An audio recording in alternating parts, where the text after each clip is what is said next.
My cameras have a 30-minute time limit, so when I film way too long, they turn off, but the problem is they just stop recording. They don't actually turn off, so they don't tell me that they've stopped. And so I got through like a 40 or 50-minute filming session last time, and I was like feeling so good. I was like, man, I analyzed that song to pieces. Did all this really worthwhile content. And then I went back to edit, and there was only like 30 minutes out of the 50. So I was like, in my mind, I went, okay, it now becomes the Twan podcast for the end of that. That was so stupid. So, lesson for Twan, don't be so freaking long-winded, because no one cares. Hey everybody, how's it going? My name's Anthony, some people call me Twan. I am a multi-instrumentalist, a mix engineer, a singer, and the master purveyor of long-winded words that no one understands. Yeah. So, let's see what we got. Today's a good day, man. Feeling good, you know? All I need now is a hate comment to bring me back down to earth. We got Nightwish again. Oh, day of. This is the new one. Oh, cool. All right. I enjoyed the last one. I didn't know this when I was analyzing it the first time, but evidently there's been some controversy as far as the mix and how the vocals sat in Perfume of the Timeless. I noticed, but I didn't really care. I didn't know it was such a huge deal. So we'll see what this one sounds like. So I don't know. Yeah, I don't know what I'm doing. A new virus has now been discovered. Uh-oh. Infected by mundane groceries. In an unprecedented turn of events, astronomers have recalculated the... Once again, amazing video already. Nightwish is so good at this. Oh, that's the band. Okay, got it. Oh wait, that's also the band. Ooh.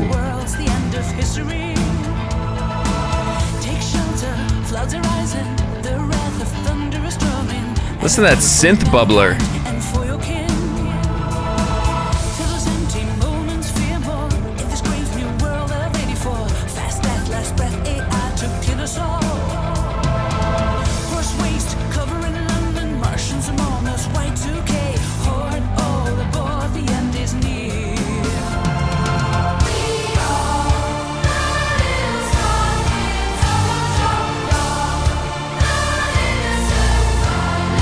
Cool little upbeat accent there.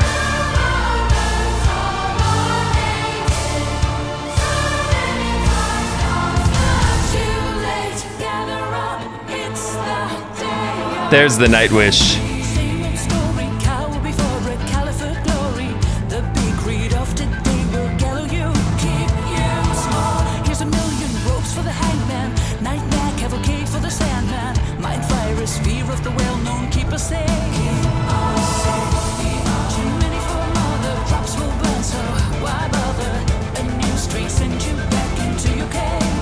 Hear that violin back there?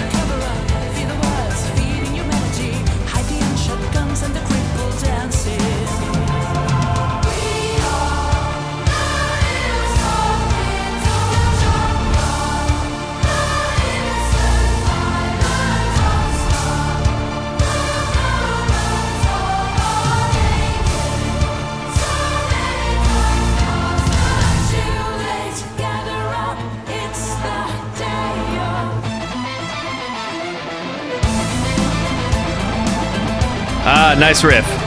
Yeah.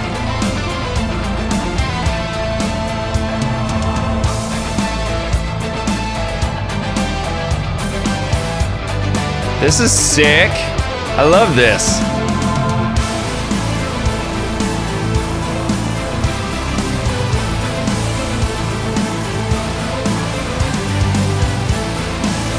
And now we got the orchestra carrying the melody again.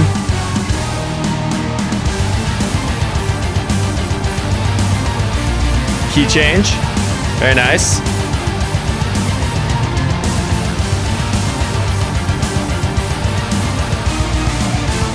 Lots of people falling. It's a long road to a dream of all the pain and suffering to feel for. It's there, but yours is an empty summer. Is that a callback? I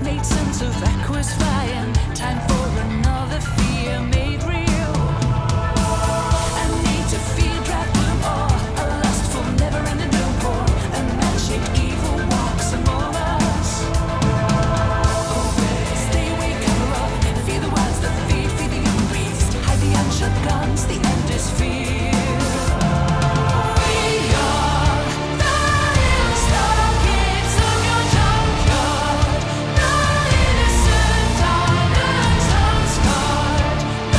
This song is chill.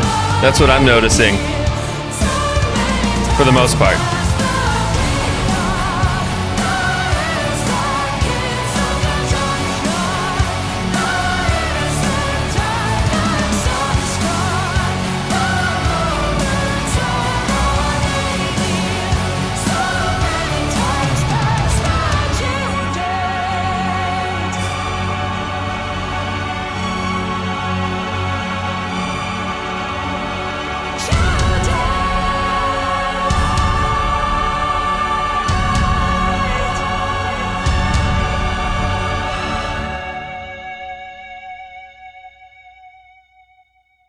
Huh. Interesting. Well, I'll say this, man. Nightwish is very, very good at variety because I haven't heard something like this from them before. And again, I don't have a complete and utter knowledge of everything Nightwish has ever done.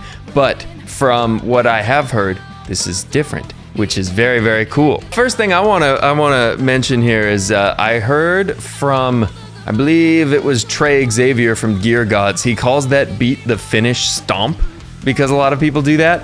I love that term, and I'm stealing it. Finnish stomp. Yeah, it's perfect. Finnish stomp.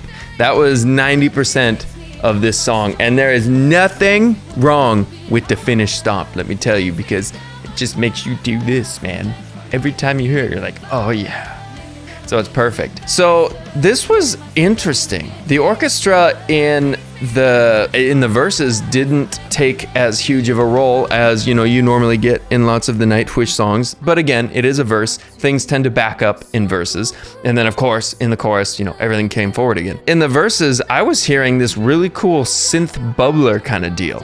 And what I mean by synth bubbler is you have basically just, I think that the song was in the key of E or A. I'm gonna choose A, but I don't know. And you basically just have like an arpeggiator. Like when you have traditional synthesizers with arpeggiators built into it, what that means is you turn on the arpeggiator on the synth and you play 3-4 notes, however many you want to, and the synthesizer is programmed to play those notes in a sequence over and over and over again. So like for me, I would play, let's say A, D, E, and A. I'd play these notes. And I would just hold them.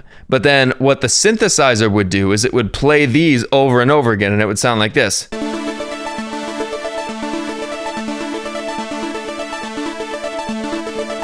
It would sound something like that. You can program it to do different things. So you know, you can have it do your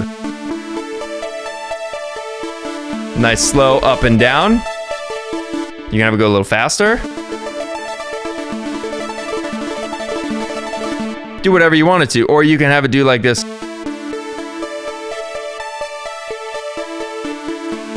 You know, and whatever, random aside. The point is, there was a cool synth bubbler going on in this song, which I think it was just doing some cool ascending stuff in an arpeggiator. Really, really fun. I like that a lot. The other part that was really cool, you don't hear this very often, is you had the guitar riffing, and you had the orchestra unisoning it, doing the same thing as the guitar. And they weren't just like normal riffs. They were some riffs with some notes and some moving stuff. And the orchestra was moving with it. That was really cool. You don't hear that very often, so that was quite fun. I'm sorry, I was just thinking in my mind that whole time. I mentioned this when I looked at Perfume as well. Being the actor as the band, being the actor in this video must have been real fun, because you'd spend, my God, probably 3-4 hours in the makeup chair getting all that crusty whatever placed on the face. And when you have makeup on, by the way, if you do not know, you can't touch. You can't touch. It's really annoying. I was a goblin for our last music video. It is annoying. So they're in their stuff, and then now they're told, okay, you guys sit here in a green screen room, I'm 90% sure, and they're told, all right, look terrified. And they just have to,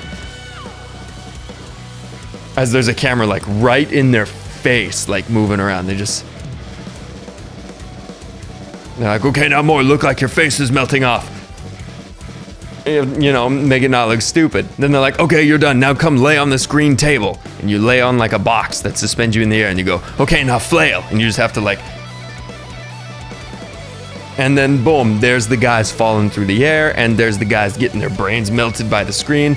Boom, band done. give it to VFX man to make cool. You know what I mean? Which is really cool. I'm not knocking it in any way, by the way. I just, you know, as someone who has been through the acting part of it, it's slightly awkward and really weird. And so I always appreciate, you know, seeing stuff like this and going, oh, that works really well. I'm sure filming it was weird and awkward. I love that stuff. But the video, again, just like Perfume, very interesting. And I haven't seen a ton of Nightwish music videos. Most of what I see from them is live. So I don't know this for sure, but are their videos always just so ethereal and VFX green screeny and weird? Not weird, but, and, you know, out there like that? Like the entirety of this song was just people staring at a screen, getting their faces melted off and then flying through space. And it was cool, don't get me wrong, I'm not knocking it again in any way, but it was just very interesting how it was more, I believe this video is more for the visual effect while listening to the song, rather than the video being something to take precedence over the song because you're watching it. Does that make sense? What I mean is there's two kinds of music videos. There's things like lyric videos and visualizers and things like that, where they're just kind of there to serve as a vehicle for you to listen to the song and consume it with the ears. And then there are other types of music videos where you are meant to consume with your eyes, and the song itself is more of a backup to what's going on the actual screen. And so with that, you consume with the eyes. This one felt more like a, here's this video, oh, cool, there's Floor, oh, there's Empu, oh, there's Thomas, you know, and you're seeing this stuff, but you're meant to consume more with the ears, where, oh, the video looks very cool, but I really like this verse, you know, that kind of thing. I believe that's what this was for. I don't know, could be chatting shit, not sure. That's just what it feels like to me. So that was really cool. The mix, I didn't notice anything that was offensive. It was a nice, clean, solid mix where everything came through. I mean, you can hear the drums very well, the bass very well, the guitars very well, the vocals very well, and the orchestra, obviously, you could hear that very well. But this song was a chill song. There wasn't anything that was going to happen as far as big, massive shreds from really anybody. The drums were just doing their 4 on the floor finish stomp thing, and they were doing the thing. The bass was just locking it down. The guitars were locking it down, especially in that riffy section that I mentioned before. The orchestra was there doing the thing. Those synths were kind of there, adding that extra atmospheric thing that, especially for something like this, where you're basically flying through space, synthesizers always go well when you fly through space. They just, you know, they fit together. And so having that little bubbler was, especially at the beginning, was great to build that atmosphere and know exactly where we were going. And then the vocals, they were doing their thing. Floor is Floor. She does Floor things. Nothing insanely high, insanely low. Everything, just as always, was very consistent. And it was more about the song as a whole, which I think, you know, obviously every band is always about the song as a whole, but, you know, every now and again you're like, okay, this is your time, and then this is your time, and then this is your time to go ham. There wasn't really anything like this here, not too much anyways. It was more of just, okay, so here's the verse. It's this nice ethereal thing. Let's just make it groove, man. And then it was the chorus. Let's make it groove, man. And all that good stuff. It was great songwriting. The song was, you know, like I said, a little lesser in energy, so it did exactly, I think, what it should have done. It probably, something would have been out of place if there was all of a sudden this big wailing solo or something like that over the top. It had its moments of like weird, scary orchestra, which is what Nightwish does, and that was fine. Like, they did the thing, you pick a chord or a note, and then you just do like one semitone below and one semitone above, and you just go back and forth. They did exactly that here. I think it was with the children choir. But if not, they did exactly that same thing, which is always cool. It's a great way to build tension and then release it. Which again, goes back to songwriting 101. When you're moving from one section to another, you have to change something, whether it's dynamics, volume, keys, harmony, something. In this case, it was, instead of going from here to here, you go from here to this section. And this section adds a shitload of tension. And then you release the tension with the chorus. Songwriting 101.